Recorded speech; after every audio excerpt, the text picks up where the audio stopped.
Bonjour et bienvenue, voici notre tour d'horizon économique, géopolitique, énergétique et guerrier, boursier. Nous sommes le lundi 4 mars et pour comprendre comment tourne la planète finance, c'est sur l'inforruptible, nulle part ailleurs. Et la chronique du jour, je l'ai intitulée « Tout va pour le mieux ». Rappelez-moi le cours de l'once d'or. Oui, on n'a pas beaucoup parlé de l'or la semaine dernière, et il faut dire que c'est de sa faute, puisqu'il s'est décidé à monter à la verticale, grimper en flèche, vendredi dans l'après-midi, après l'enregistrement de ma chronique. L'or montait jusque vers 2082-2085 dollars l'once, c'est-à-dire au-delà de la résistance des 2077. Alors bien sûr, on va dire que la résistance n'est que soulevée et qu'on ne peut pas encore valider évidemment un signal d'achat court, moyen ou long terme, ou en tout cas probablement pas avant d'avoir clôturé au moins une fois au-dessus des 2100 dollars l'once, mais tout de même, à 2085, ça mérite qu'on s'y intéresse. Mais qu'est-ce qui pourrait pousser des investisseurs à acheter de l'or? Ça n'a aucun sens.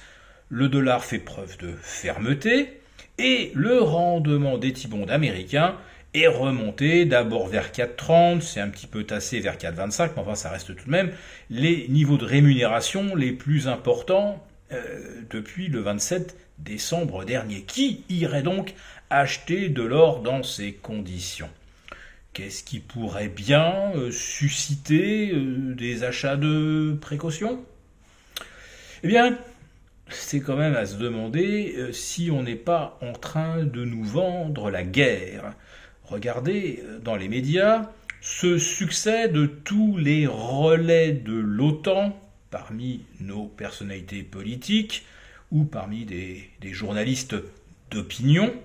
Alors c'est vrai que bon, ça sent un petit peu la naphtaline quand on voit arriver Bernard Kouchner, Manuel Valls à qui on n'avait rien demandé mais qui vient nous vendre la guerre, et bien sûr Robert Ménard, le maire de Béziers, qui a trahi à peu près toutes les personnes qu'il a pu soutenir au cours des 30 dernières années, mais qui par contre lui a indéfectiblement soutenu tous les appels à la guerre des néoconservateurs et des membres influents de l'OTAN.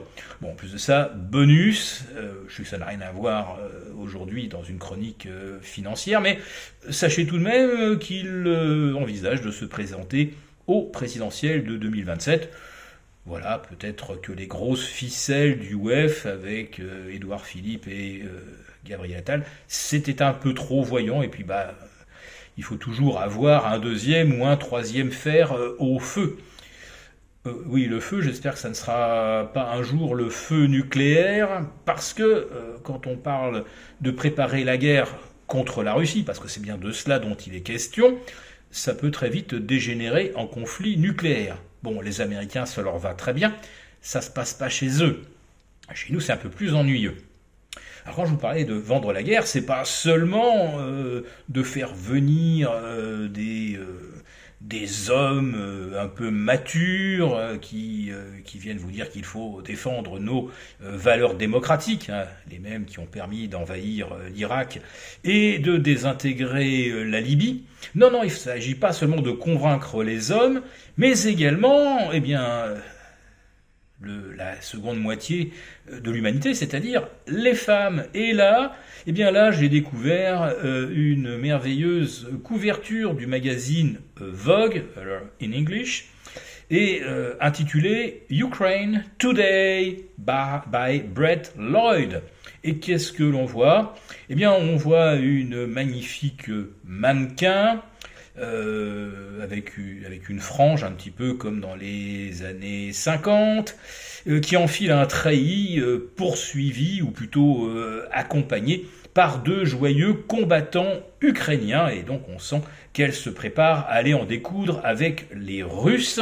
Oui, la guerre, vraiment, c'est sexy, et c'est vrai que cette mannequin, ça vous donne vraiment envie.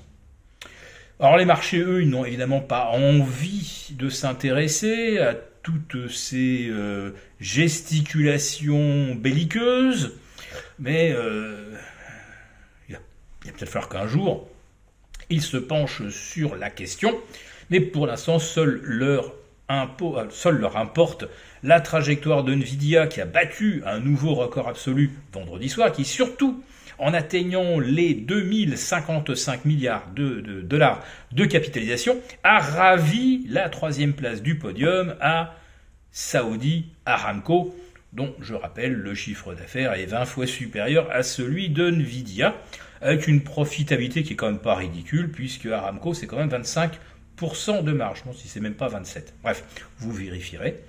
Et puis, il y a une nouvelle star également, il y a Super Microcomputer, dont le cours a été multiplié par 20 en l'espace de 2 ans, quand son chiffre d'affaires a été juste multiplié par 3, et qui va faire son entrée au sein du S&P, une entrée tonitruante, avec le franchissement des $1000, c'est un titre qui se payait autour de 40 ou 50 $ il y a 2 ans.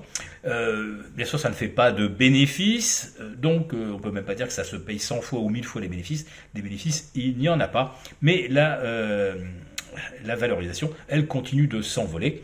Et vous comprenez qu'aujourd'hui, c'est bien ça qui préoccupe le marché. C'est le momentum haussier et pas du tout les préparatifs à la guerre. Et c'est tant mieux. Si cette vidéo vous a plu, n'hésitez pas à nous mettre un pouce. Pour vous remercier de votre fidélité, vous pouvez télécharger gratuitement, en suivant le lien ci-dessous, un guide complet sur l'achat d'or physique qui représente un investissement de choix en période économique incertaine et surtout d'inflation. N'oublions pas que depuis 1 an, l'or a gagné 12%. Merci et à bientôt. Merci beaucoup d'avoir regardé cette vidéo. N'hésitez pas à réagir dans les commentaires ou à liker et partager cette vidéo si le contenu vous a plu. Et pour ne rater aucune de nos prochaines émissions, vous pouvez vous abonner à notre chaîne et activer les notifications. Et pour plus de contenu, n'oubliez pas que le dernier rapport rédigé par nos experts est accessible en cliquant sur le lien de description. On se retrouve tout de suite dans les commentaires et je vous dis à très bientôt pour une prochaine vidéo.